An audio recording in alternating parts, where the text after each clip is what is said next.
Hello everyone, welcome to our channel. Don't forget to subscribe and click on the bell icon. In this tutorial, you are going to learn how to sort Excel data by alphabetical order.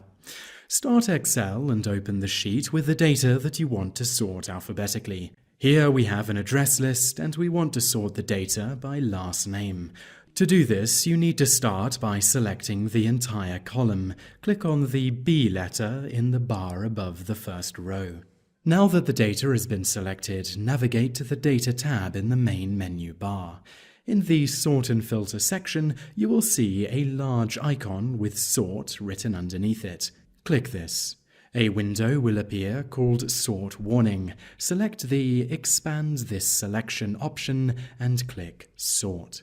The sort window will load and there are several drop-down boxes available.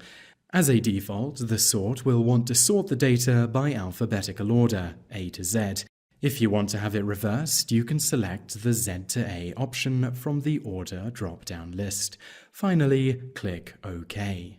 You will be returned to the spreadsheet, and that is how to sort Excel data alphabetically. Thanks for watching. If you enjoyed this video, please make sure to give it a thumbs up and subscribe to our channel.